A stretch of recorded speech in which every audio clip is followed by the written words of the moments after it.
historia mientras ocurre.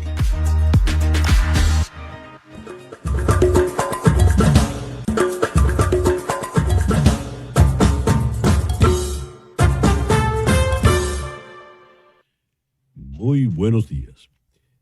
Son las 9 en punto de la mañana de este lunes 14 de abril del año 2025.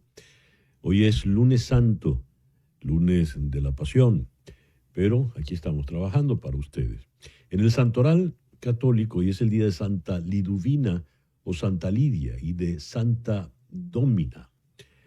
En el calendario astrológico de Enrico Mariani tenemos que la luna está menguando en el día de hoy en Escorpio, luna de bajas pasiones, luna de celos y venganzas, luna también para arrancar de raíz todo aquello que no sirve, todo aquello que es un inconveniente, luna para renunciar, luna para plantearse cosas radicales.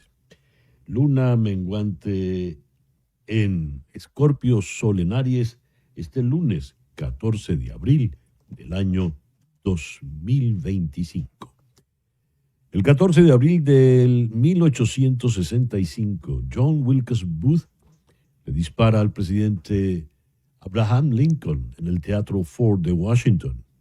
El presidente Lincoln moriría al día siguiente. En la otra efeméride que destacamos acá, el 14 de abril de 1890 se funda en Washington la Unión Internacional de los Países Americanos, organización que desde 1948 hasta el sol de hoy se llama OEA, Organización de Estados Americanos. El 14 de abril de 1895 en Cuba, Máximo Gómez nombra al escritor José Martí como mayor general. El 14 de abril de 1912, en medio del Océano Atlántico Norte, a 1950 kilómetros al este de la ciudad de Nueva York y a 3.430 kilómetros al oeste de Oporto, en Portugal, a 600 kilómetros al sureste de la costa de Terranova, el buque británico Titanic, en su viaje inaugural, el Maiden Voyage, choca contra un iceberg a las 11:40 de la noche. Terminó de hundirse a las 2:20 de la madrugada siguiente. Fallecieron 1.496 personas de las 2.208 que viajaban a bordo. El 14 de abril del año 2003, hace 22 años, en Estados Unidos se completa el mapa del genoma humano. El programa que te hemos preparado para el día de hoy lo vamos a iniciar en Quito con el periodista Brian Espinosa para analizar los resultados electorales del día de ayer, donde ha ganado con comodidad el presidente Daniel Noboa. En Toronto vamos a analizar la circunstancia política electoral venezolana con el politólogo Ángel Álvarez. Luego, aquí en Miami vamos a conversar con Jorge Cancino de Univisión, el editor de los temas migratorios en Univisión, y con él, ahora que estamos por pagar impuestos aquí en Estados Unidos, vamos a abordar el dilema de los inmigrantes ante la declaración de impuestos. El dilema de los inmigrantes se entiende ilegales, indocumentados. El foro del día de hoy lo vamos a dedicar al duelo colectivo. A propósito de la tragedia en República Dominicana y tantas otras tragedias no necesariamente físicas, pero sí colectivas, vamos a conversar con la psicóloga Stephanie Raynor aquí en Miami. Ella es la autora del libro Cartas a la Vida y la Muerte, Transitando el Duelo. Luego, en la ciudad de Madrid, vamos a conversar con Emiliano García Coso, profesor de la Universidad Pontificia Comillas. Con él vamos a analizar las conversaciones iniciales que se han dado entre Irán y Estados Unidos, reanudando negociaciones eventuales sobre el tema nuclear. En Barcelona, España, vamos a conversar con el historiador y periodista César Alcalá a propósito de la muy importante visita del presidente del gobierno español, Pedro Sánchez, a China en momentos donde se declara esa suerte de guerra abierta entre Estados Unidos y China. Regresando a Madrid, vamos a conversar con la escritora y periodista Karina Sáenz Borgo sobre Mario Vargas Llosa, que ha fallecido en el día de ayer. Ese, pues, es el programa que te hemos preparado para el día de hoy. Y a las 9:05 de la mañana vamos con nuestro editorial. La noticia nos ha llegado ya avanzada la noche. Por lo visto era una noticia esperada porque de inmediato la prensa en el mundo, sobre todo la prensa en español, pues se ha llenado de abundantes comentarios y reseñas sobre Mario Vargas Llosa. Jorge Mario Pedro Vargas Llosa, primer marqués de Vargas Llosa, nació el 28 de marzo de 1936 en Arequipa, Perú, de manera que hace pocos días le celebrábamos sus 89 años y ha fallecido en el día de ayer en la ciudad de Lima. Luego de haber sido un trashumante, de haber estado en varias partes del mundo y de haber dedicado sus últimos años, últimos lustros a vivir en España, donde fue considerado marqués de Vargas Llosa, nombrado marqués de Vargas Llosa, decidió regresar al Perú. Su última novela, Le dedico mi silencio, se la dedica, una novela menor si se quiere, pero se la dedica al vals peruano, una novela bastante sentimental. Ya se había despedido de su columna Piedra de Toque en el diario El País de Madrid, que publicaba quincenalmente desde 1990, y ya prácticamente, luego de haber sido un escritor compulsivo, escribía continuamente sobre todas las cosas posibles, pensables, pues decidió abandonarnos ya. Yo le conocí personalmente y tuve el honor de entrevistarle en varias ocasiones. La última vez compartimos incluso en Caracas, en un foro organizado por CEDIS en el Teatro Chacao, que moderó Marcel Granier. Allí intercambiamos ideas sobre política, sobre literatura, con don Mario. Era el año 14 cuando las manifestaciones estudiantiles pues estaban perturbando la paz del régimen, entre comillas. Estábamos todos eufóricos por el movimiento estudiantil y Vargas Llosa llegó a decir que la bandera de Venezuela que le entregaban los estudiantes para él era un premio incluso más importante que el premio Nobel que había recibido 4 años antes en Estocolmo. Con Vargas Llosa uno podía hablar de cualquier cantidad de temas. Era un hombre extraordinariamente lúcido y alerta. Estaba al tanto de cuánta cosa había, de cuánta cosa ocurría.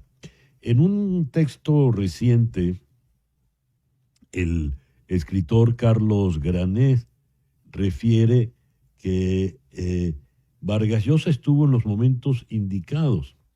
Dice, era normal que la vitalidad de Vargas Llosa, esa capacidad que tenía para multiplicarse y cero parecer ubicuo y estar siempre, incluso por accidente, por simple buena o mala suerte, allí donde estallaba la historia y se configuraba el siglo XX, sorprendiera a todo el mundo. Mario estuvo en Cuba durante la crisis de los misiles. Promovió luego en los 70 el sismo intelectual y alejó a los escritores de la Revolución Cubana. Voló en la avioneta del general Torrijos para entrevistarlo en Panamá solo unos días antes de que el aparato sucumbiera en medio de una tormenta. Se reunió en casa de Hugh Thomas con Tom Stoppard y Naipaul y otros pesos pesados de la cultura británica para someter a examen a Margaret Thatcher. Estuvo en Irak, estuvo en los asentamientos de Gaza, estuvo hasta en el Congo siguiendo los pasos de Roger Casement y le tocó huir de un estallido revolucionario. Acercarse a la vida de Mario producía vértigo. Doy fe de que en efecto algo realmente extraordinario. En otro texto leo lo siguiente. Vargas Llosa fue investido doctor honoris causa por 47 universidades, una lista en la que figuran Yale, Harvard, Oxford o la Sorbona. En noviembre de 2021 conquistó un honor aún mayor, entrar en la Academia Francesa. Fue el único autor con una obra exclusivamente escrita en lengua extranjera en conquistar ese título. También fue el único autor vivo en ser publicado en la mítica colección La Pléyade de Gallimard. Claro que su admiración por la literatura francesa justificaba todo esto. Además de Flaubert, que le escribió tal vez Vargas Llosa, fuera el hombre que más veces había leído Madame Bovary. La primera vez que fue a Venezuela fue en 1967 para recibir de manos de don Rómulo Gallegos la primera edición del premio Rómulo Gallegos por su novela La Casa Verde. La última vez que fue a Venezuela fue esa que referí en el año 2014. Como ocurre con los grandes escritores, la mejor manera de tributarlos, de agradecerles es leyéndolos. Leyendo Conversación en la Catedral para seguir preguntándonos ¿en qué momento se jodió el Perú? Como se preguntaba Zabalita. O volviendo a Tiempos Recios, donde habla del golpe de Estado contra el gobierno guatemalteco. Por supuesto, la fiesta del chivo. Y en otra literatura ya más pícara, La tía Julia y el escribidor, o El elogio de la madrastra y su continuación, Los cuadernos de don Rigoberto. Se ha ido Mario Vargas Llosa, pero es un decir, porque un escritor como ese es inmortal. Una pausa y ya regresamos con las noticias más importantes del día de hoy.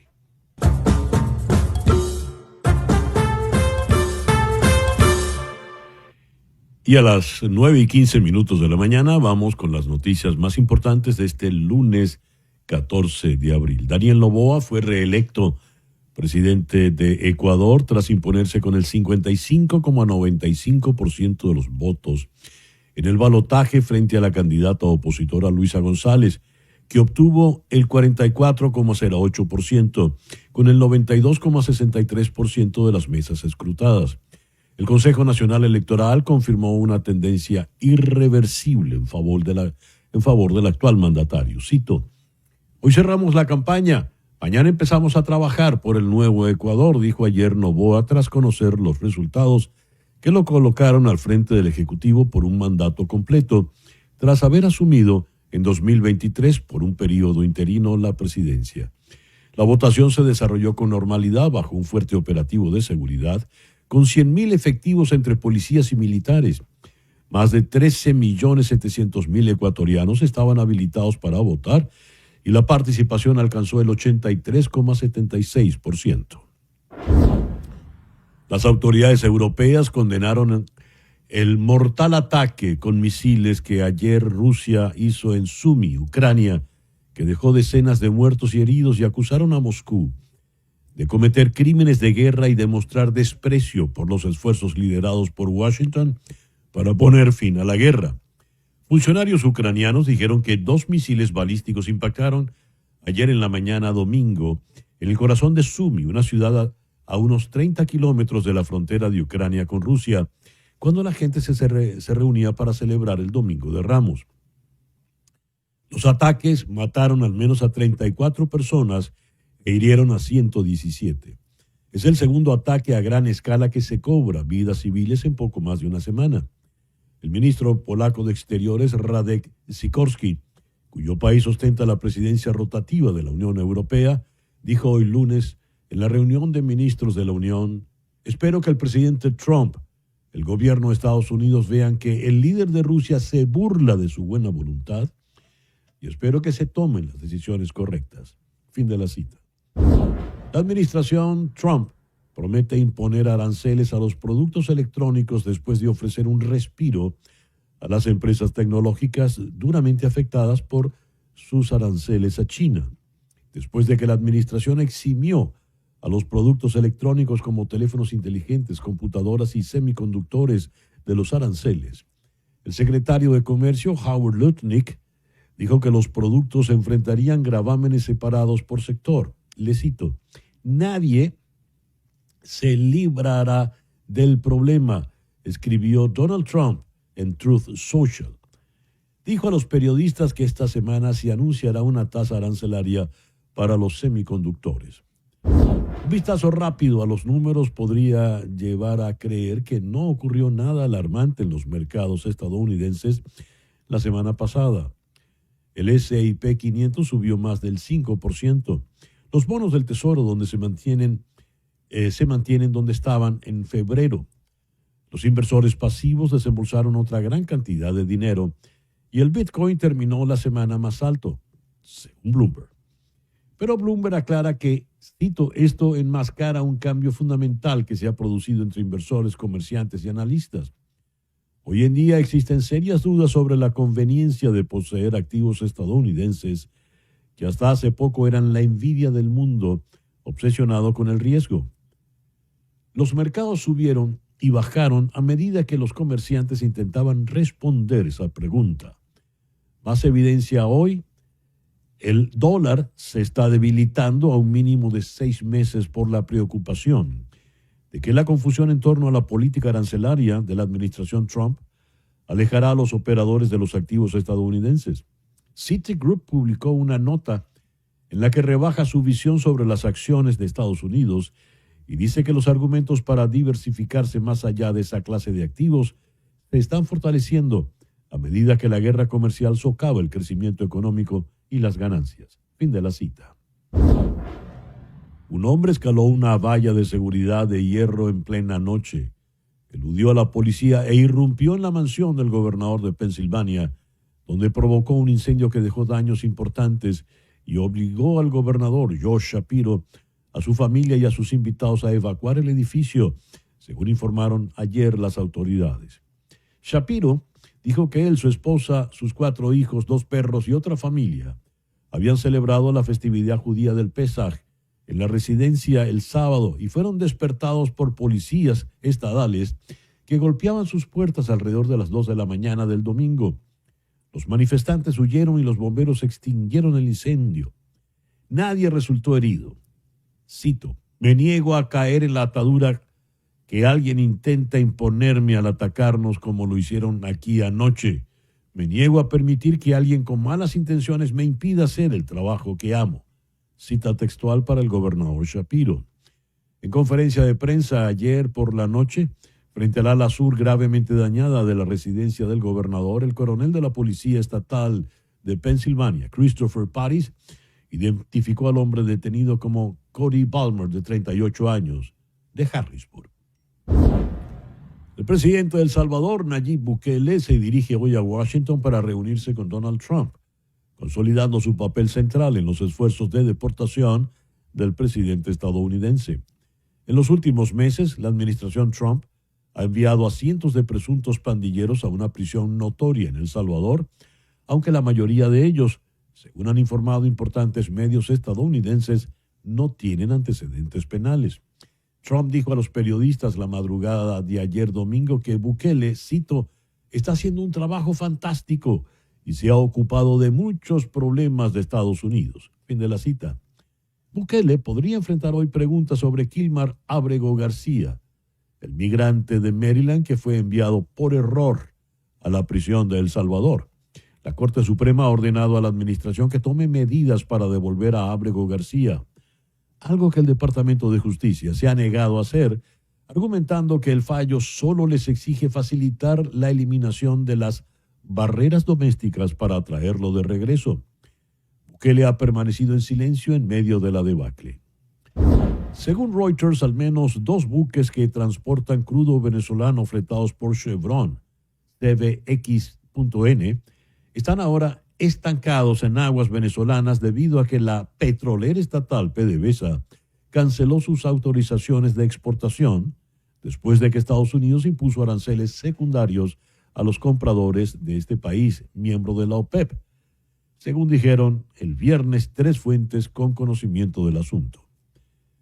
El productor petrolero estadounidense espera los trámites aduaneros para devolver los cargamentos a los puertos después de que PDVSA cancelara el jueves las autorizaciones de zarpe a 2 de estos buques fletados por Chevron que habían terminado de cargar. También suspendió los permisos de carga a otros 4 buques cisterna, según dijeron las fuentes. En virtud de una licencia individual para operar en Venezuela sancionada por Estados Unidos, Chevron fue autorizada en marzo por el Departamento del Tesoro para enviar cargamentos de crudo venezolano a Estados Unidos hasta finales del mes de mayo, antes de suspender operaciones y exportaciones. Pero las órdenes de PDVSA podrían acortar el plazo. Hasta el viernes, los buques Dubai Attraction y Carina Voyager, fletados por Chevron, permanecían cargados en aguas venezolanas a la espera de los trámites para el regreso de los cargamentos, según las fuentes y los datos de envío de LSEG. El escritor peruano Mario Vargas Llosa falleció ayer en Lima a los 89 años, según informaron sus hijos en un comunicado. Ganador del Premio Nobel de Literatura en el 2010, Vargas Llosa fue el autor de obras cumbre de la literatura latinoamericana como La fiesta del chivo, Conversación en la catedral o La ciudad y los perros. Cito: su partida entristecerá a sus parientes, a sus amigos y a sus lectores, pero esperamos que encuentren consuelo como nosotros en el hecho de que gozó de una vida larga, múltiple y fructífera y deja tras suyo una obra que lo sobrevivirá. Cita textual de un comunicado firmado por los 3 hijos del escritor, Álvaro, Gonzalo y Morgana. Hacemos una pequeña pausa y ya regresamos con la primera entrevista del día de hoy en Conexión.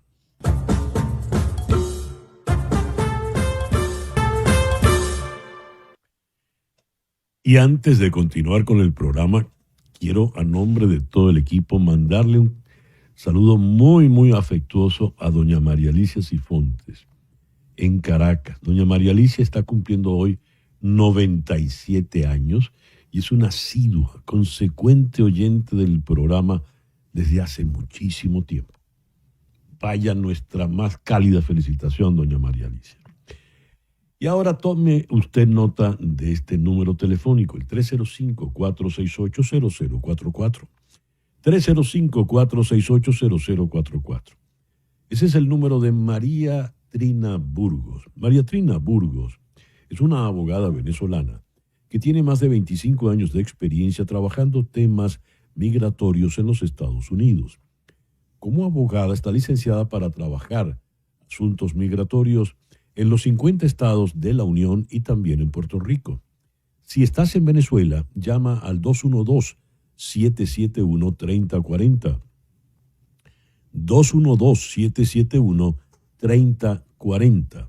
Esa llamada sin costo adicional para ti va a repicar aquí, en la oficina de Miami de la doctora Burgos. En estos tiempos tan complejos, de tanta incertidumbre, de marchas y contramarchas, es imperativo contar con la asesoría de un buen abogado migratorio. Te recomiendo a la doctora María Trina Burgos. 305-468-0044. 305-468-0044. Y nuestra primera noticia en el día de hoy fue la que nos vino del Ecuador, donde se ha ratificado la reelección del presidente Daniel Noboa. Vamos a la ciudad de Quito, donde está el periodista Brian Espinosa. Brian, muy buenos días. Muchísimas gracias por atendernos en el programa de hoy. César Miguel, ¿cómo estás? Muy buenos días. Saludos desde la capital del Ecuador. Mi primera pregunta, ¿ya la señora Luisa González reconoció su derrota? No, no la ha hecho. Ella en las horas de ayer, luego de conocerse los resultados irreversibles de este balotaje entre Luisa González y Daniel Noboa, salió frente a sus simpatizantes, acompañado de su militancia, a asegurar que no reconocen los resultados del Consejo Nacional Electoral del Ecuador y también alegó fraude electoral. En este sentido, solicitó que se abran las urnas para recontear voto a voto nuevamente los resultados oficiales que ha dado como ganador al presidente candidato y ahora ya reelecto Daniel Noboa con el 55.65% de los votos, que representan 5.7 millones de votos, mientras que Luisa González, candidata de la Revolución Ciudadana, ha logrado el 44.35% con 4.5 millones millones de votos, con el 92% de actas válidas y el 97% del escrutinio acá en Ecuador, lo que da una ventaja abismal de casi 10 puntos de Daniel Noboa sobre Luisa González. No, más de 10 puntos si redondeamos Un poco más de 10 estadísticamente. puntos. Entonces, ¿por qué si hay 10 puntos porcentuales de distancia, que ya es una victoria abrumadora, por qué la señora González se niega a reconocer el triunfo? Ella alega varias inconsistencias en el trayecto de esta jornada, este 13 de abril, como por ejemplo que no se les ha permitido a algunos veedores de la Revolución Ciudadana acceder a ciertos recintos electorales, también algunas actas que no tenían firma de los secretarios. Es un poco de lo que alega, claro, pero hablar de quizá fraude con más de 10 puntos de diferencia es complicadísimo, ¿no? A estas alturas ya de los resultados del país. Sí, no tiene ningún sentido. Y por su parte, el presidente ya reelecto, ¿qué ha dicho? Noboa, que habla poco, ¿no? Él recibió sus resultados en Olón, en la provincia costera de Santa Elena, donde está su familia, donde él se crió. No llegó a la capital de los ecuatorianos y en un breve discurso de menos de 5 minutos agradeció a su equipo de trabajo y a su gabinete por toda la campaña que se ha hecho, e indicó que tienen que seguir trabajando por el Ecuador ya de cara a lo que será un gobierno ya fijo, acabando el gobierno de transición, un gobierno fijo para los próximos 4 años, hasta el 2029. Quien sí recibió los resultados en la capital y se concentró junto a sus simpatizantes en el norte de Quito fue su binomio, María José Pinto, candidata a la vicepresidencia y ahora vicepresidenta electa de Daniel Noboa. Ella estuvo acompañando a los simpatizantes en el norte de la capital junto a otros asambleístas ya electos en el 9 de febrero pasado en la primera vuelta. La presidencia anterior era interina, ¿no? Luego de la renuncia del presidente Lazo y la llamada guerra-muerte, ¿no? El término no era... Muerte cruzada. Muerte cruzada, perdón, guerra-muerte era otra cosa. Ahora, al plantearse ya un gobierno en firme, un periodo completo, ¿qué está esperando el pueblo ecuatoriano? Por ejemplo, sabíamos de las diferencias con la anterior vicepresidenta, sabíamos de las dificultades internas que tenía el presidente Noboa. ¿Qué hay de eso ya con miras a un futuro estable?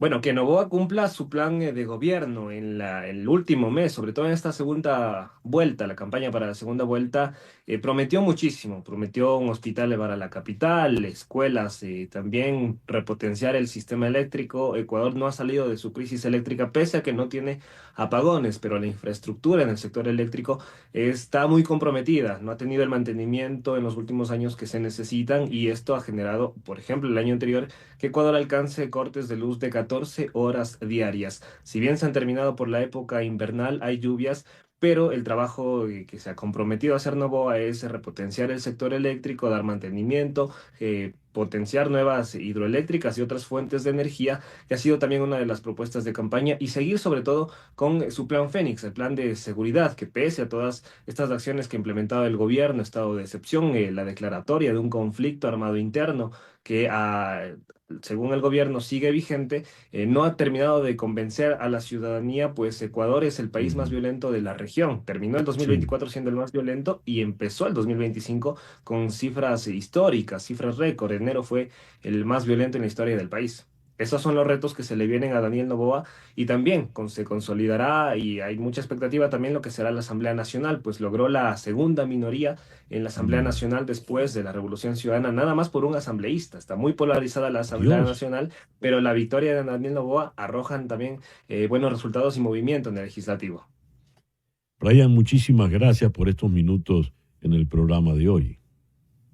Un gusto, César Miguel, un saludo. Brian Espinosa desde Quito. Me llama la atención la declaración de la señora González cuando no reconoce la derrota. Me niego a creer que exista un pueblo que prefiera la mentira antes que la verdad. Esa prosa izquierdista, a lo mejor por ello, pues fue derrotada, precisamente. Hacemos una pausa y ya regresamos en Conexión.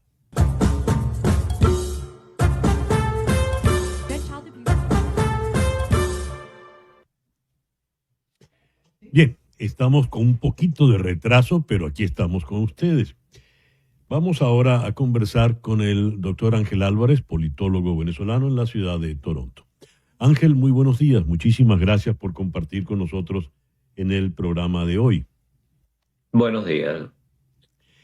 Ángel, te he leído lo siguiente con relación al escenario político venezolano.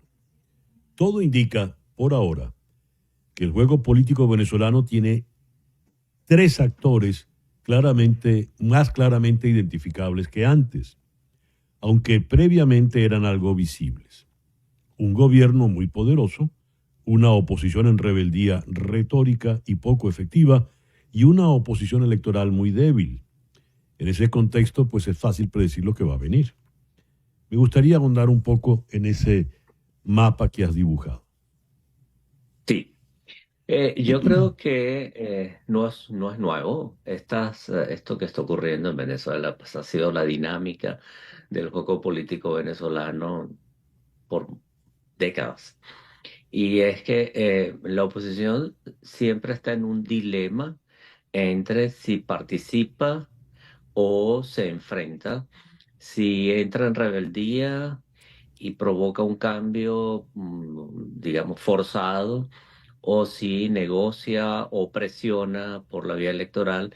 Ese es un dilema que es propio de la naturaleza del tipo de régimen político que existe en Venezuela. No es solo de Venezuela, es Ujú. un dilema universal donde existe ese tipo de régimen que no es como la gente comúnmente llama una dictadura o incluso aquellos que utilizan la palabra régimen político como si se refiera a un tipo específico de forma de gobierno, ¿no?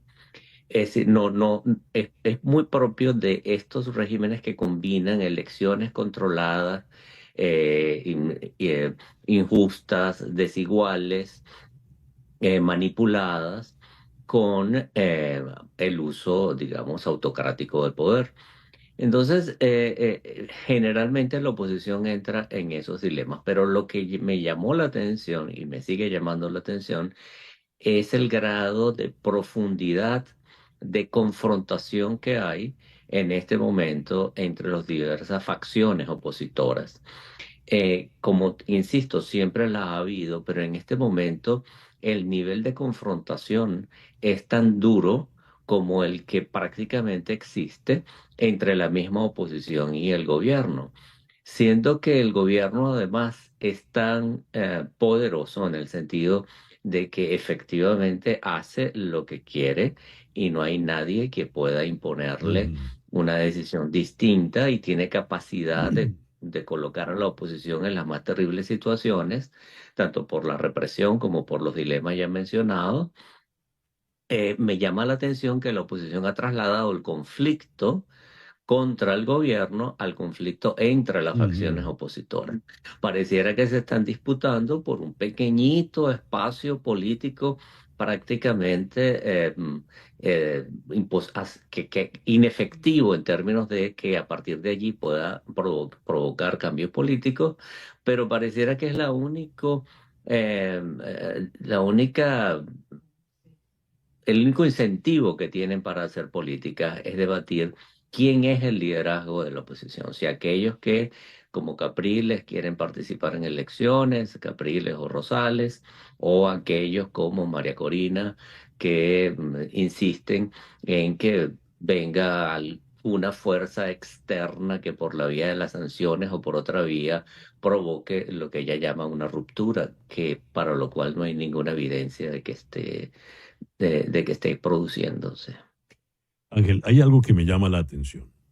De los tres elementos del mapa que has dibujado, el gobierno con mucho poder, pero sin respaldo popular evidente desde el 28 de julio hasta acá y desde mucho antes. Lo que llamas oposición en rebeldía, retórica poco efectiva y oposición electoral muy débil. Esas tres patas de esa mesa no tienen ningún respaldo popular, según esto, o muy poco respaldo popular. Aparentemente, la opción María Corina Machado sería la más consolidada si nos remitimos a los resultados del 28 de julio pasado. Pero Visto esto, esta fotografía al presente, el venezolano del común, ¿dónde está? Sí, el venezolano común desaparece de un sistema político como el existente en Venezuela hoy en día. En una democracia, e incluso en las democracias más avanzadas, el votante aparece el día de las elecciones y cuando se hacen encuestas de opinión pública. La gente no participa cotidianamente en política y es una, digamos, una gran mentira que le cuentan los políticos y que los politólogos no nos creemos de que el pueblo ejerce el gobierno en una democracia. No, el pueblo no gobierna. En una democracia el pueblo no gobierna, gobiernan élites, grupos, coaliciones, activistas.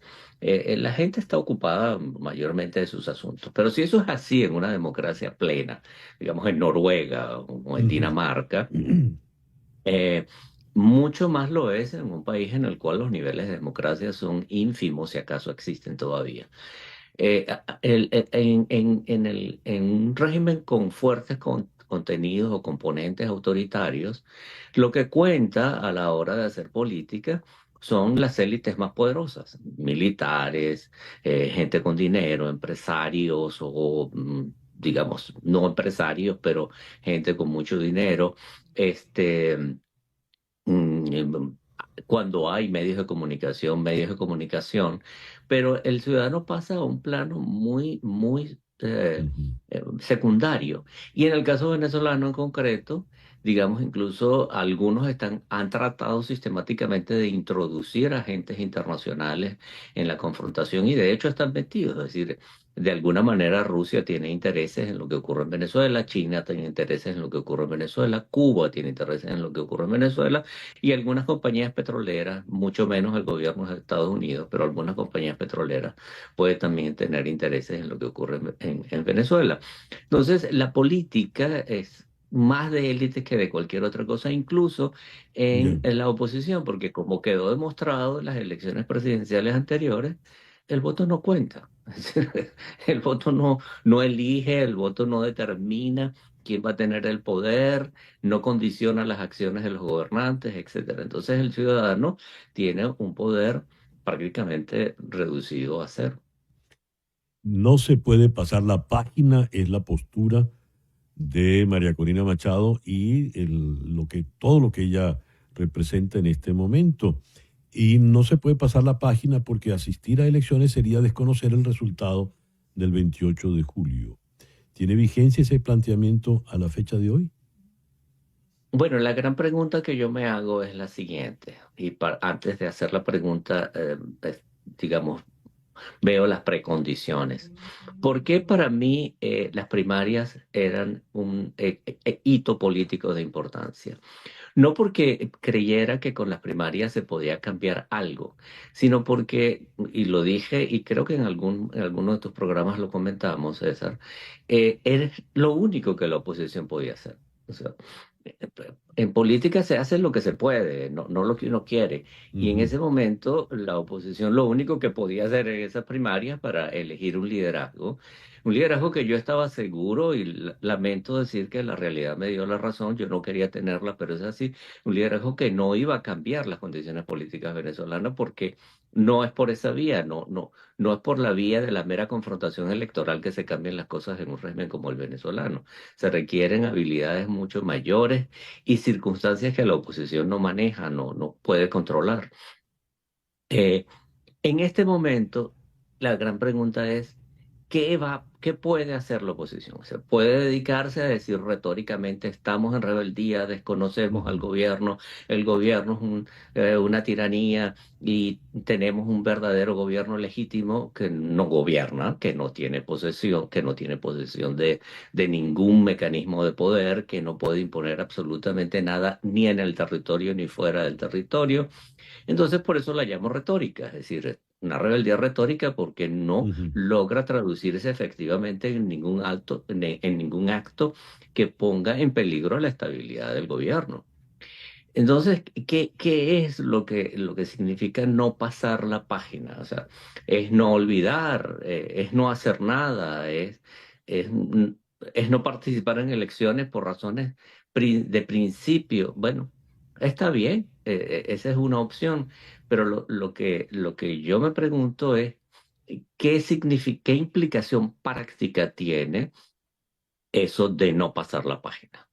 Es decir, obviamente nadie olvida que hubo un fraude en Venezuela. Ujú. Es decir, el que alguien participe en unas elecciones para gobernador o alcalde o para la Asamblea Nacional no significa que la gente está olvidando que hubo un fraude. Es decir, saben que lo hubo y muchos de ellos no solamente que saben que lo hubo, es que ahora los inhabilitaron también, aunque quieren participar. Es decir, Así es. saben que la dinámica es esa, pero digamos intentan hacer algo distinto a la mera declaración de que me recuerda a la consigna de los republicanos en la Guerra Civil Española, cuando gritaban al franquismo no pasarán y les pasaron por encima.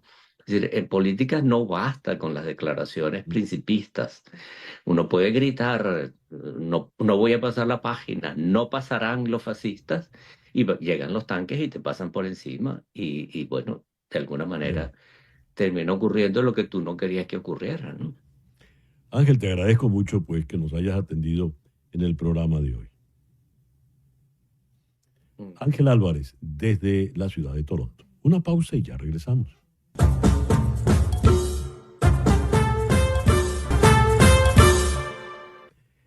Y a las 9:59 de la mañana, hacemos contacto ahora con Jorge Cancino, el editor principal de Inmigración en Univisión, aquí en Miami.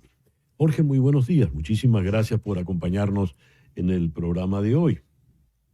César, buen día. Muchas gracias por la invitación. Durante años, leo, Jorge, el IRS ha incentivado a los inmigrantes indocumentados a cumplir con sus obligaciones fiscales mediante el ITIN, ITIN, código de 9 dígitos que permite presentar declaraciones sin contar con un número de seguro social. Esta información ha estado protegida por estrictas leyes federales de confidencialidad y anteriormente los funcionarios del IRS se habían resistido a entregar estos datos al Departamento de Seguridad Nacional, argumentando posibles violaciones legales. Mas eso ha cambiado. ¿Qué tenemos Totalmente. ahora? ¿Cuál es la situación que tiene un inmigrante en condición indocumentada, en condición ilegal y que tiene que pagar impuestos? Bueno, lo primero estamos viendo en color, digamos de alguna manera, el doble estándar de Estados Unidos. Por una parte, los impuestos son necesarios para las arcas nacionales. En el 2022, los inmigrantes indocumentados pagaron alrededor de 96.7 mil millones de dólares a las arcas del gobierno. Ahora, lo que quiere hacer el gobierno es tomar esa información de las personas que tienen ITIN, que se supone que son indocumentadas estas personas, para efectos de deportación. Y eso va en contra de lo que dice, por ejemplo, la Unión Americana de Derechos Civiles. También hay funcionarios del IRS que han renunciado debido a esto. Eso contraviene, es totalmente contrario a la ley de privacidad. Por lo tanto, hay una disputa sobre eso y mucha preocupación. Lleva a otro dilema, Jorge. ¿Qué es lo que más me interesa? ¿El dinero que pagan por impuestos estos inmigrantes indocumentados o echarlos del país? Porque hay aquí una evidente contradicción, ¿no? Es una contradicción enorme, pero hay dos planes, digámoslo de alguna manera, dos planes de política migratoria. Una, la que está ejecutando un sector del gobierno, un sector muy nativista, y otro es el proyecto 2025. Creo que no se han dado cuenta de lo que esto pueda significar, lo que esta medida pueda implicar al gobierno en corto y mediano plazo, porque el daño que esto le causa no es solamente a los inmigrantes, sino también a millones de patronos o de empresarios que pagan salarios a estas personas. En segundo lugar, no está clara, no es transparente la política que quieren implementar. ¿Qué va a suceder una vez que obtengan esos datos? ¿Es legítimo, es legal hacerlo? ¿Y es legal utilizar una información que el gobierno federal a través de esta agencia de impuestos recopiló bajo un propósito sea utilizado para un propósito distinto, en este caso la deportación. No hay mucha transparencia y el gobierno no ha dicho con claridad qué va a hacer con esta información. ¿Y qué puede hacer ante un dilema tan grave como este el ciudadano indocumentado en este momento? ¿Deja de pagar César, impuestos? es una pregunta con una respuesta muy complicada, muy difícil. Los impuestos es una obligación como ciudadano pagar impuestos. Las personas que están indocumentadas o los inmigrantes que utilizan un ITIN pagan impuestos porque en el futuro cercano, en el futuro a mediano plazo o a largo plazo, si el Congreso aprueba una reforma migratoria, el principal requisito para calificar a cualquier tipo de beneficio migratorio es precisamente pagar los impuestos. Y pongamos un ejemplo tan simple, pero que el gobierno tampoco ha esclarecido. El gobierno le está pidiendo a la gente que vaya a la aplicación CBP Home y regrese a Mm, su país con la promesa de poder volver. Lo que no dice el gobierno es que muchas de las personas, si salen, les va a caer encima la ley de los 10 años, por ejemplo, ujú. dependiendo del tiempo de acumulación de permanencia ilegal. Pero también si las personas tienen esa facilidad de poder volver a Estados Unidos, van a tener que llenar un documento DS-160 donde hay 3 preguntas y un requisito clave. De las 3 preguntas es, uno, si la persona ha estado indocumentada o ha faltado alguna cita de inmigración, pues en ese caso no recibiría una visa de inmigrante. Y por último, también se le va a preguntar si en el tiempo que ha estado en Estados Unidos pagaba impuestos. Entonces, es como una especie de, no sé cómo llamarle, no sé qué nombre ponerle Ujú. a esta herramienta, pero su objetivo no es sanear las finanzas del gobierno, sino tratar de expulsar a las personas por su carácter de estar indocumentados en Estados Unidos. Me viene en la imagen aquella novela famosa Catch-22, que aparentemente no Ya, tenía solución. Jorge, algo así. como última pregunta, ¿quién tiene la última palabra en esto? ¿Quién va a decidir este dilema tan complejo? Esto va camino a los tribunales, si no es que ya está, yo creo que ya está, porque hay violaciones a la ley de privacidad, y lo que señala la Unión Americana de Libertades Civiles. Por lo tanto, serán los tribunales, como en muchas otras políticas migratorias que el gobierno ha intentado implementar desde el 20 de enero. Así que hay que esperar un poco, pero mientras tanto se agotan los plazos y el 15 de abril, que es la fecha máxima para pagar impuestos, Ujú. está a la vuelta de la esquina. 15 de abril es el jueves, tan Así sencillo es, como eso. Jorge, así muchísimas es. gracias por acompañarnos en el programa de hoy. Gracias por invitarme, César. Buen día. Jorge Cancino es el editor principal de Inmigración en Univisión aquí en Miami. Una pausa y ya regresamos en Conexión.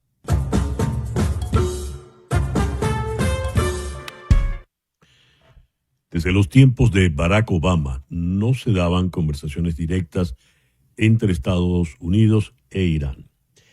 Leo lo siguiente, la emisora estatal iraní reveló que el enviado estadounidense al Medio Oriente, Steve Witkoff, y el ministro de Asuntos Exteriores iraní, Abbas Araghchi, hablaron brevemente juntos. La declaración de Teherán de que ambas partes hablaron cara a cara, aunque fuese breve, sugiere que las negociaciones fueron bien, incluso para la televisión estatal iraní, que está en el lado de los duros. En el comunicado publicado el sábado por la Casa Blanca se describieron las discusiones como positivas y constructivas, aunque se admitió que hay problemas muy complicados por resolver. La comunicación directa del enviado especial Witkoff fue un paso adelante para lograr un resultado mutuamente beneficioso. Fue breve, pero fue cara a cara y fue por lo visto positivo por ambas partes. ¿En qué punto estamos o en qué punto están las relaciones Teherán-Washington? Vamos a consultarlo con el profesor Emiliano García Coso de la Universidad Pontificia Comillas en Madrid. Emiliano, muy buenos días. Muchas gracias por atendernos. Buenas tardes allá al otro lado del océano. Muy ¿En buenos qué, días, don César. en qué punto se encuentra la relación Irán-Estados Unidos? Bueno, pues es como una especie de déjà vu, ¿no? Porque volvemos un poco al punto inicial del 2015, que el propio presidente Trump en su primera administración rompió, hizo salir a Estados Unidos de Sí. esa plan de acción integral conjunto que había firmado el presidente Obama por incumplimientos que había detectado la Agencia Internacional de la Energía, que era la encargada de supervisar el programa iraní. Y lo único positivo es que el presidente ha dicho que quiere conversaciones directas, que parece ser que no había comunicado o informado a Israel este punto, puesto que Netanyahu se quedó de piedra cuando escuchó en el propio despacho Oval estas negociaciones, y lo único pues son unas conversaciones que no van a ser nada difíciles, porque este primer encuentro implica la necesidad de crear un espacio de confianza, cosa que no lo tienen ninguna de las dos partes, y están convocadas ambas partes para la semana que viene, probablemente también el sábado, volverse a reunir allí en Omán. ¿Y qué puede ocurrir, ya que ha mencionado el elemento Netanyahu tan particular en todo esto? Bueno, pues evidentemente el gobierno Netanyahu está totalmente en contra de este proceso de negociación. De hecho, entre las amenazas veladas del presidente Trump incluía que bien Estados Unidos, bien sin hacer referencia expresa a él, Israel sería el que podría bombardear parte del programa nuclear iraní, como ya hizo en algún momento hace años. Entonces, Netanyahu está ahora mismo totalmente descolocado y esperando que descarrilen estas negociaciones. ¿Qué es lo que ocurre? Que Trump necesita imperiosamente un titular. Necesita un titular porque sus procesos de negociación en Rusia, tal y como está demostrando la realidad, no avanza. El tema de Palestina está totalmente abandonado y en manos de Israel. Entonces necesita un titular para demostrar esa gran capacidad que dice él que tiene para cerrar tratos en poco tiempo, y de ahí que se hayan marcado 2 meses como máximo en estas negociaciones con Irán. No solo no avanza el tema ruso-ucraniano, sino que luego del bombardeo de ayer sobre zonas completamente civiles, pues deja muy mal parado a cualquier esfuerzo diplomático por parte de la Casa Blanca. ¿Qué opciones tendría frente a este panorama, este mapa tan extraño, por ejemplo, el señor Trump, el señor Marco Rubio? O sea, puede ser que si solamente lo limitan al programa iraní, puede ser que las autoridades iraníes estén dispuestas a llevar a cabo esa negociación, que es volver un poco a las bases que se negociaron en el 2015, es decir, pues no tener, dejar el uranio enriquecido, que solamente le habían autorizado al 3,67 y lo tiene al 60%, es decir, que tendrían que entregar esa parte, de cerrar los programas de investigación que tiene desde el punto de vista de ese desarrollo del arma nuclear. Y el problema que tenemos es que, aunque no lo ha dicho, el presidente Trump probablemente también quiera meter en el mismo paquete todo el programa balístico iraní, y ahí es donde yo creo que pueden encallar las negociaciones. ¿Por qué el presidente Trump no, es decir, fue tan duro con los acuerdos Obama en su primer gobierno y ahora está cambiando todo esto? ¿Qué es lo que realmente ha cambiado? ¿Más experiencia por parte del presidente Trump? ¿Alguien distinto en el Departamento de Estado? ¿Otro mapa mundial? No, yo creo que se equivocó. O sea, él alegó que la negociación o el acuerdo que había alcanzado la administración Obama era solo por 15 años, y él insistió tanto en la primera administración como ahora pretende lograr que sea con carácter permanente. Es decir, creo que su objetivo número uno es que los iraníes no tengan ningún tipo de programa nuclear y menos aún un arma nuclear. Y entonces está ya en el órdago, decir, o llegamos a un acuerdo o autorizaré a Israel, probablemente con el soporte o la ayuda estadounidense, a que lleve a cabo acciones sobre el programa nuclear iraní, que implica bombardear o tratar de bombardear más de 9 instalaciones que tienen de diferente contenido en territorio iraní. Es decir, que básicamente yo lo que creo es que necesita imperiosamente un titular, decir si ha logrado algo en el contexto internacional. ¿Y cómo queda Rusia a todas estas?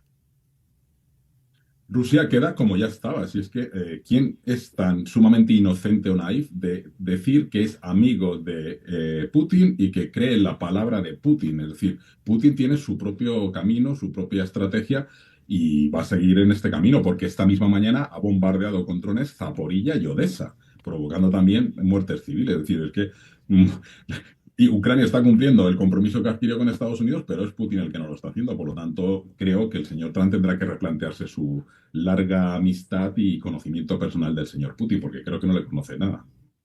A ver, ya para cerrar, pero en el caso de estos últimos ataques tan fuertes de Rusia, sobre todo en el plano civil. El ataque de ayer tuvo ese elemento dramático del Domingo de Ramos, los cristianos en la iglesia, etcétera, etcétera. ¿Qué puede ocurrir? ¿Nada va a detener al señor Putin? No, o sea, sinceramente, a Putin lo único que le puede detener es que internamente traten de hacer algún tipo de operación para derrocarle y sacar a Rusia de donde está actualmente. Putin tiene claro cuál es su estrategia, cuáles son sus objetivos, no tiene que dar respuesta a sus votantes ni a la Duma rusa y por lo tanto pues tiene las manos libres para seguir presionando o dando largas al proceso negociador para tratar de lograr sus objetivos. Y ante ello, ¿qué puede hacer el señor Trump?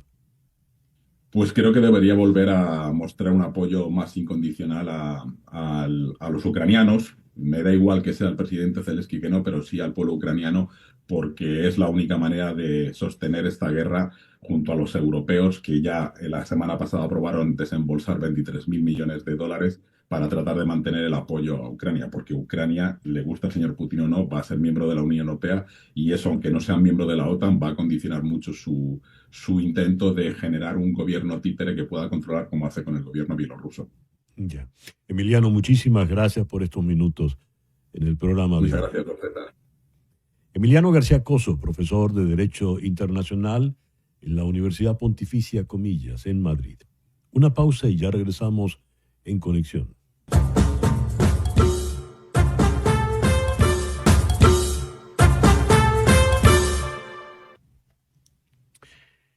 El panorama mundial está complicado.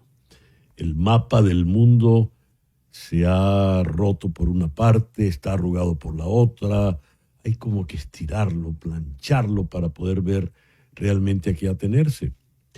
En medio de todo esto va quedando claro solo un punto. El señor Trump ha decretado que su verdadero enemigo es el señor Xi Jinping, China. Contra China todo. El tema de los aranceles pues ya entra en 3 dígitos, cosa que pues los consumidores vamos a terminar pagando de manera muy, muy cara. Y en medio de ese panorama tan particular hay un jugador extra que hace una suerte de carambola en la mesa de billar. Su nombre, Pedro Sánchez, de España, y diciendo que va a nombre de la Unión Europea, llega a Pekín para una importante visita. ¿De qué estamos hablando? ¿Qué implicaciones tiene esta visita? Para España, para China, y dado este complicado y arrugado mapa del planeta, para los Estados Unidos. Vamos a Barcelona, donde está el historiador y periodista César Alcalá. César, muchas gracias por sumarte de nuevo al programa en el día de hoy. Eres muy amable.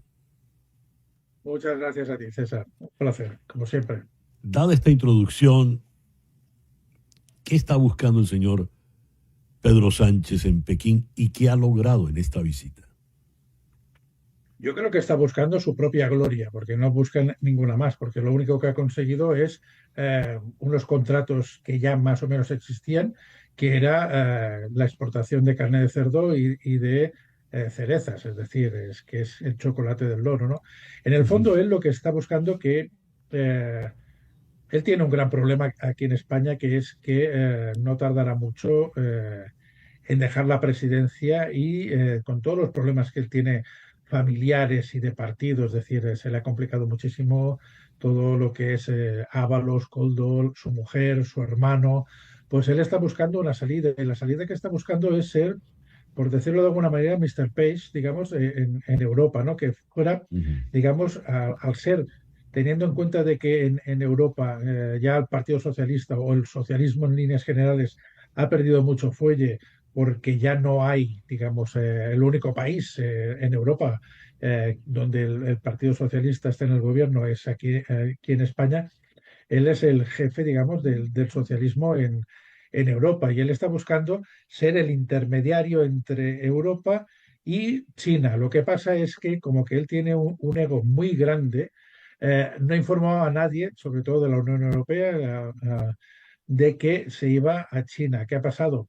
Pues que llamaron a China y dijeron, oye, este señor va en calidad propia, es decir, no representa a la Unión Europea, lo que él pueda pactar con vosotros es su problema, es un problema de España, es un problema del señor Pedro Sánchez, pero no representa a la Unión Europea. Y por otra parte tienes que en el momento este que tú estabas diciendo, ¿no? Que el mapa a nivel general está muy arrugado, pues claro, con todos los aranceles del señor Trump y toda esta historia, pues España pues queda muy mal, porque evidentemente ya en su momento, hace muchos años, no sé si tus oyentes se acordarán de que cuando hubo el Día de las Fuerzas Armadas aquí en España, el antiguo presidente del gobierno, Rodríguez Zapatero, en el momento que pasó una delegación de los Estados Unidos, no se levantó ni saludó a la bandera de los Estados Unidos, con la cual cosa Estados Unidos no se lo ha perdonado nunca. Y Rodríguez Zapatero ha sido el gran promotor de que haya ido el señor Pedro Sánchez a China, con lo cual aquí se concatenan muchas historias y tienes a un señor Pedro Sánchez que yo creo que está muy fuera de juego. Lo que pasa es que veremos cómo acaba todo, pero vaya, para España seguro que no será nada positivo. Era que ha mentido el señor Sánchez diciendo que contaba con la buena pro de la señora von der Leyen. Claro, sí, porque la señora von der Leyen llamó a algún miembro, no creo que llamara al presidente de China directamente, pero llamó a alguna persona relacionada con el gobierno de China diciendo que bueno, que el señor Trump y el señor Sánchez iba en nombre propio, no iba en nombre de la Unión Europea. Con lo cual, claro, esto antes de que él llegara, porque la llamada telefónica se produjo cuando él estaba en Vietnam, la cual cosa quiere decir que en el momento que él llegó a China, los chinos ya sabían de que ese señor iba en representación en nombre de España, no de la Unión Europea. Claro, esto lo deja, digamos, o sea, nunca sabremos, porque evidentemente nunca lo sabremos por un hermetismo, tanto por parte de China como por parte de España, el recibimiento que tuvo, digamos, en plan oficioso, no oficial, porque en plan oficial ya vimos que habían sonrisas y habían toda la diplomacia que existe siempre en todos estos casos, ¿no? Y los discursos del señor Pedro Sánchez, las visitas y todo. Pero en plan oficioso me gustaría a mí saber en cuál fue el recibimiento, es decir, si le dijeron que, bueno, que estaba muy bien que él estuviera allí, pero evidentemente yo supongo que de lo que te estoy explicando, el resumen sería que lo único que ha conseguido es que España venda más cerdo y más cerezas a China. O sea, no ha conseguido nada más, con lo cual, claro, en el fondo, digamos, el resultado es ínfimo y muy malo. El chocolate de los loros, dijiste. ¿Perdona? De las cerezas dijiste el chocolate de los loros, algo así fue, ¿no? El chocolate del loro, sí, es decir, una pequeña porción de una tontería. Es que es una frase típica española, es decir, significa que es nada, es decir, se llevó las virutas, por decirlo de alguna manera. Ahora, antes de cerrar la conversación, César, me llamó la atención lo que dijiste ya de sus dificultades a nivel doméstico, que incluyen desde problemas familiares, los casos del señor Ábalos, del señor Koldo. A los que estamos del otro lado del océano, ¿podrías explicarnos qué tan empastelado está el señor Sánchez? A ver, está empastelado en el sentido de que él es el presidente del gobierno, es decir, no puedes exculpar a una persona más teniendo en cuenta que el señor Ábalos era su mano derecha, es decir, al señor Ábalos le está surgiendo cada 2 por 3 problemas, por decirlo de alguna manera, o vicios que tenía con ciertas señoritas, digamos, de vida alegre, ¿no? Con lo cual las colocó en diferentes empresas y estas empresas, digamos, estaban, bueno, pues eran, o sea, una de ellas era AENA, que es la que lleva, digamos, en los aeropuertos de España, pero estas chicas iban ahí, trabajaban, iban ahí, cobraban, pero no trabajaban, es decir, era una manera de pagarles los servicios que le prestaban al señor Ábalos, con lo cual bueno, siendo la mano derecha del señor Pedro Sánchez, evidentemente es complicado que él no lo supiera, y si lo sabía y no hizo nada malo, y si no lo sabía, es que, bueno, es que como presidente del gobierno, digamos, da mucho de qué desear. Después tienes el problema de su mujer. Su mujer, por ejemplo, con Air Europa, eh, fue la que negoció o fue la que dijo de que se le tenía que dar a estos señores de Air Europa, al señor Hidalgo, el dinero, digamos, para reestructurar o para levantar Air Europa, y que no se fuera a pique, ¿no? Ujú. Coldo es el gran personaje que está allí, que, bueno, va repartiendo dinero, va repartiendo cargos, va haciendo lo que pueda, siendo también la mano derecha de Ábalos, es decir, es la persona, es el peón que mueve muchísimos hilos. Y después tienes un hermano, el hermano del señor Pedro Sánchez, que dice él que es director de orquesta, pero que cuando salió, que lo llevaron a juicio, bueno, que tuvo que declarar en un juicio, no sabía ni dónde tenía él la oficina. Es decir, le dieron un cargo, le dieron un sueldo, y él no sabía pues dónde tenía que ir. Cuando le preguntaron directamente, pero bueno, ¿usted qué hacía? Dice, bueno, lo que podía, pero ¿usted dónde iba? Dice, es que no sé dónde tenía que ir. Claro, que llega un momento que, a ver, por mucho que tú lo quieras arreglar y por mucho que quieras ser buena persona y todo lo que tú quieras, claro, es decir, te se está complicando mucho la existencia, y la gente esto tarde o temprano le pasará factura. Increíble todo lo que has contado, César. Increíble, de verdad. Bueno, ya veremos cómo se resuelve este entuerto. César, muchas Mal, gracias por... seguro que mal, César. Ya lo creo. Seguro que muy mal. Gracias a ti. Sí, Un gracias. abrazo. César Alcalá es historiador y periodista y nos habló desde Barcelona. Una pequeña pausa y ya regresamos en Conexión.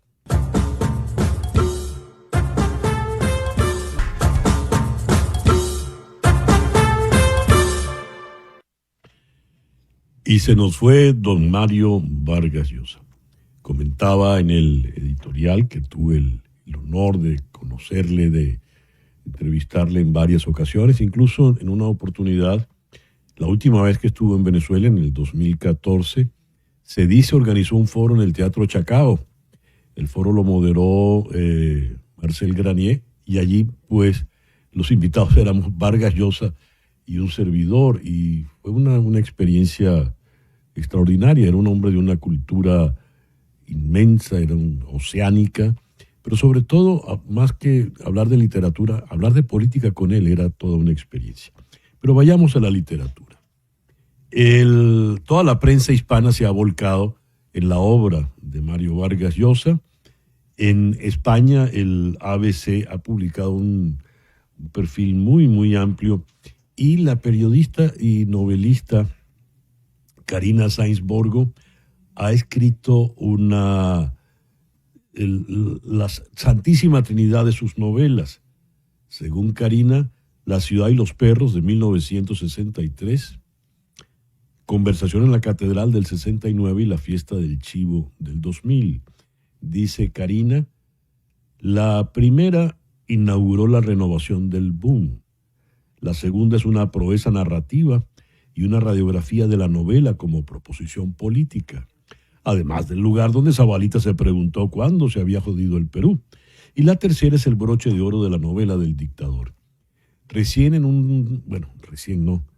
En un reportaje maravilloso donde pudo recorrer librerías de viejo en Madrid, Karina estuvo con don Mario.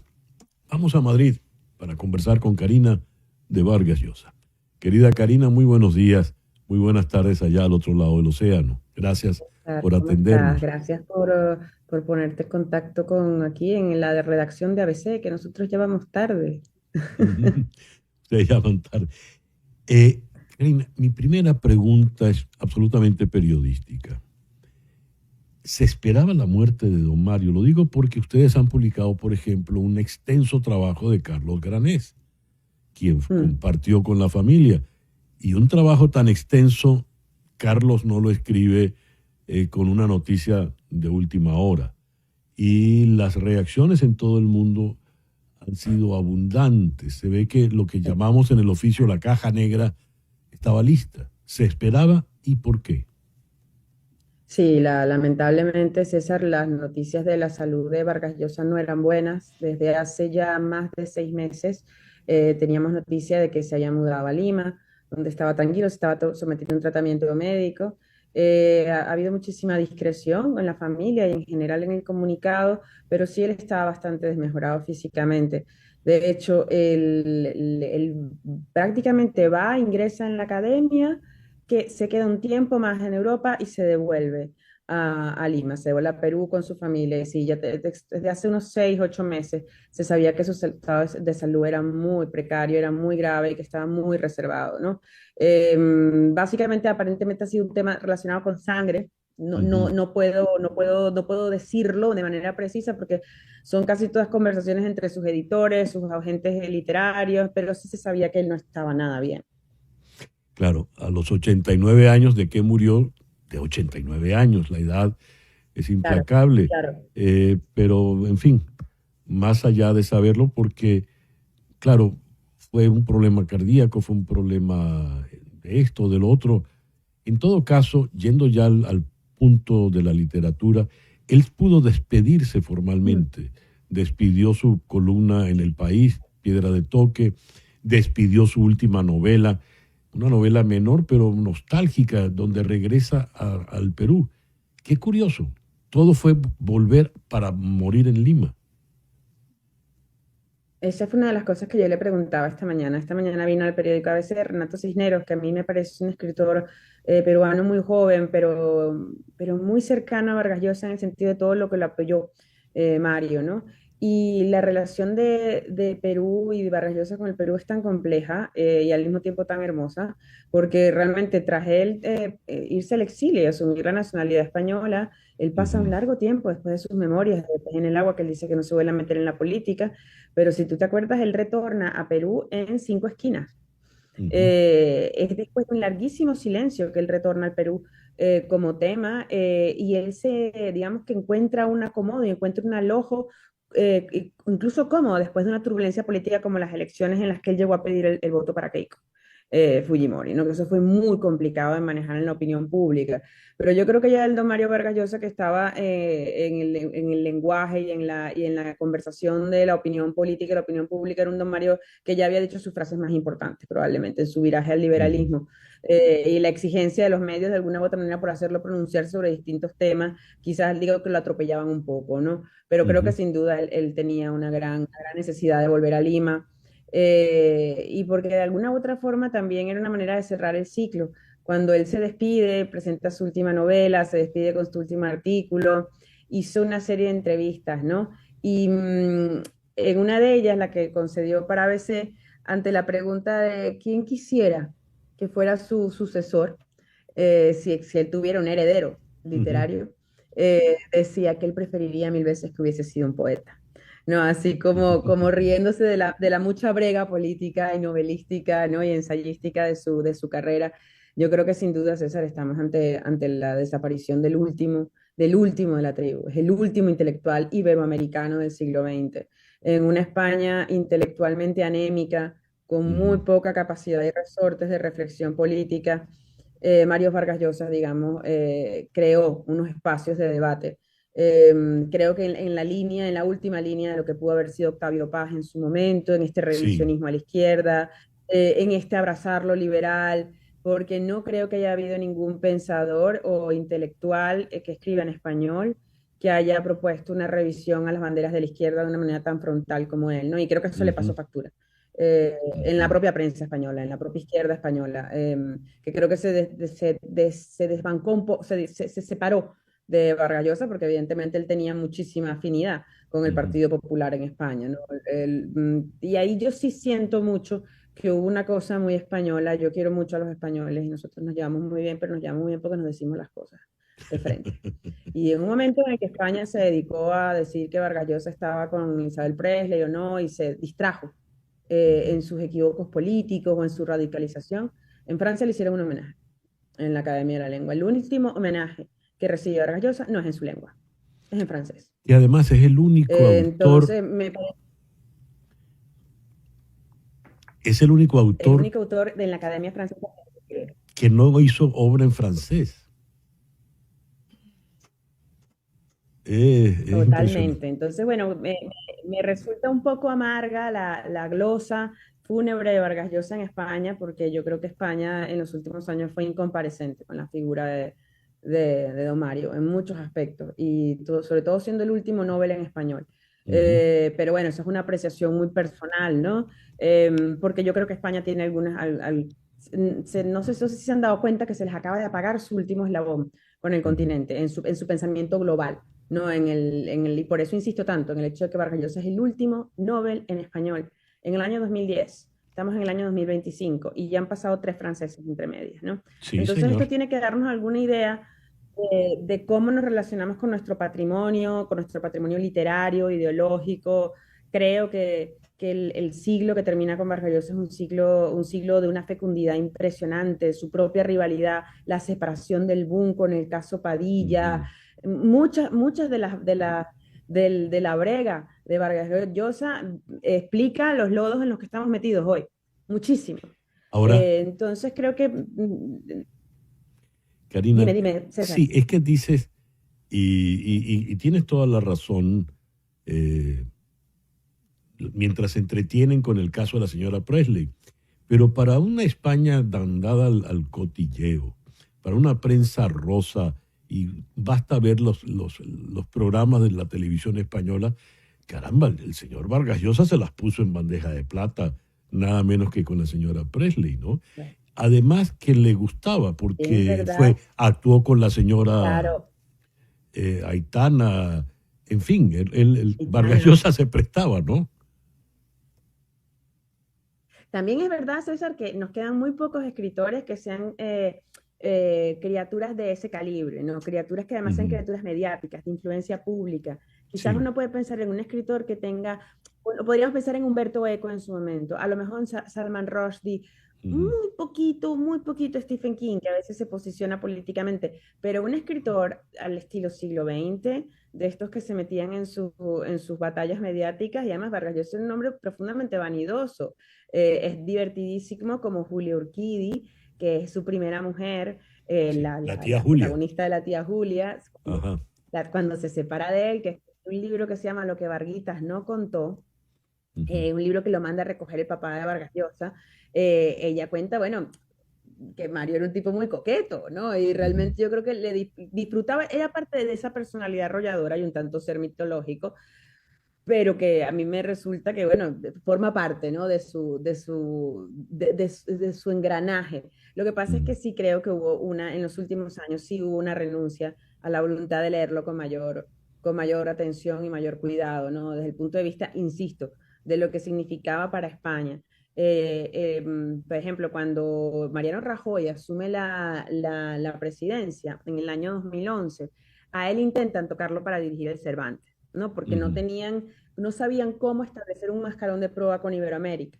No, por supuesto, me provocó decirles, podíais haber leído las memorias políticas de Vargas Llosa, donde dijo que no volvía a participar en política.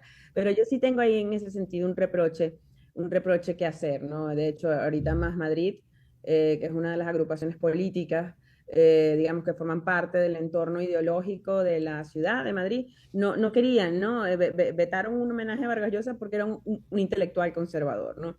Entonces, es una característica muy, muy de ese tipo de cosas. Yo espero que el paso del tiempo nos permite entender que yo creo que se cierra un capítulo ya no solo del boom, sino se cierra un capítulo del propio pensamiento iberoamericano. ¿Cómo fue las grandes novelas de Vargas Llosa se publican fuera, se publican en Europa. Desde el primer momento, ¿no? Ahora, ¿cómo fue la experiencia de ese largo reportaje que hiciste con él, recorriendo las viejas librerías y Vargas Llosa hojeando, agarrando libros, acariciándolos prácticamente? A mí me llama muchísimo la atención, primero, lo profesional que es, porque además eso del vídeo vemos el paseo continuo, pero es que nos detuvimos en cada toma varias veces. La gente se detenía, hablaba con él y ya tenía una edad. O sea, ya Mario tenía más de 85, tendría 86, creo yo, para ese momento. Es decir, ya era un hombre físicamente, pues, que no es por nada, pero tenía que estar 3 horas de pie, ¿no? Desde lo más elemental, como su elegancia, su educación y su exquisitez, hasta el hecho de que es increíble, de que Vargas Llosa era una estrella, escabulléndose de las preguntas difíciles. No, porque además nosotros teníamos que movernos de un lado a otro de la ciudad, no está muy lejos donde comienza el paseo, que es en la Plaza Cibeles de la Cuesta de Moyano, pero tampoco íbamos a hacer caminar a Vargas Llosa todo ese tiempo, entonces nos pilló un atasco como de media hora, porque las calles estaban congestionadas y yo dije, bueno, ahora es mi momento, ahora o nunca, le voy a hacer todas las preguntas que siempre he querido hacerle, ¿no? No tuve valor para hacerle un par de ellas, pero sí es verdad que le pregunté mucho de sus recuerdos de París, de cómo se podía haber escrito La Casa Verde, con Sí. la ¿Y cantidad de cuáles fueron trabajo las que que no le tenía. hiciste, Karina? No me atreví a preguntarle porque me parecía inoportuno, pero es que tengo entendido que él escribe La Casa Verde, estando en París, pasando unas penurias económicas tremendas Mm, y con el gran enfrentamiento entre Patricia, que ya es la sobrina que llega, y mm. Julio Urquidi presa de un ataque de celos. Upa. Entonces creo que Julio Urquidi intenta tomarse un montón de pastillas y yo dije, me provocó preguntarle cómo usted terminó esa genialidad con aquel desastre que tenía en la casa, pero me pareció que no era pertinente, así que decidí callarme. Bueno, y nos quedará siempre Pero una el persona, misterio. y una cosa sí, César, creo que una de las personas más generosas que ha habido con la literatura venezolana ha sido él. Sin duda, Es sin duda. decir, yo creo que en la Bienal Vargas Llosa él ha asumido un padrinazgo, un cuidado con todos los escritores jóvenes, Ujú. lo ha hecho, pero especialmente con los escritores venezolanos siempre ha Sí, tenido una especial empatía, cercanía para sí. ayudar a la promoción de la literatura venezolana y para ayudar a la discusión de lo que ocurría, ¿no? En Venezuela, cosa que siempre me pareció en Ujú. él un gesto bueno, no solamente de generosidad, sino de interés y de curiosidad por lo que le pasaba. Él estuvo defendiendo a Sergio Ramírez aquí en cuanto Sí. estuvo recién llegado con el tema de Ortega. Es decir, nunca claudicó, ¿no? a su compromiso como el hombre de letras, comprometido con las ideas, comprometido Sí. con el debate público. Ya. Karina, muchísimas gracias por compartir con nosotros todos Gracias estos a ti, recuerdos. César. Una Karina Sainz Borgo, desde Madrid. Una pausa y ya regresamos.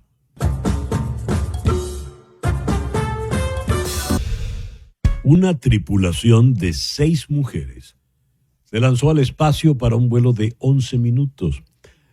A la cantante Katy Perry, una de las tripulantes, se le unieron Gayle King, presentadora de CBS Mornings, Lauren Sánchez, ex periodista y prometida de Jeff Bezos, Aisha Bowe, ex científica espacial de la NASA, Amanda Nguyen, científica investigadora de bioastronáutica, y Kerianne Flynn, productora de cine. También a bordo estaba la ex científica espacial de la NASA, Aisha Bowe, la activista de derechos civiles Nguyen, como ya les dije. La nave espacial es completamente autónoma, no requiere pilotos y la tripulación no operó manualmente el vehículo. La cápsula regresó a la Tierra con un aterrizaje suave, asistido por paracaídas, mientras que el cohete propulsor aterrizó a unas 2 millas del lugar de lanzamiento. Blue Origin afirmó que el último vuelo espacial exclusivamente femenino fue hace más de 60 años, cuando la cosmonauta soviética Valentina Tereshkova se convirtió en la primera mujer en viajar al espacio en una misión en solitario a bordo del Vostok 6. Desde entonces no ha habido otros vuelos espaciales exclusivamente femeninos, pero las mujeres han hecho numerosas contribuciones importantes. Katy Perry y las otras 5 celebridades fueron en un vuelo muy corto, pero en un vuelo, por supuesto, histórico y extraordinario. Jeff Bezos, ahí le vemos, abrió la puerta de la cápsula para recibir a Lauren Sánchez, la primera en desembarcar. Estoy muy orgullosa de esta tripulación, dijo entre lágrimas. No puedo expresar con palabras lo que habían hecho. La que salió de segunda fue Katy Perry, que ahí ya la vimos, pues que al salir besó la tierra. Ese sí beso importa después de venir de tan fuera. Bien, este martes, en Conexión, lo conversado en el encuentro entre Donald Trump y Nayib Bukele. Este jueves, en Conexión. Tengan todos el mejor día posible. En Conexión fue una producción de Floralicia Anzola desde 360 Content para TVV Network en los estudios de éxitos Miami 107.1 HD2, con Laura Rodríguez en la producción general, Mariel Sofía Rodríguez en la producción informativa, Carlos Prato en los controles y ante el micrófono, quien tuvo el gusto de hablarles, César Miguel Rondón. Gracias pues por permitirnos estar allí. Tengan todos el mejor día posible. Y ahora, para variar, Barbarita. Peter.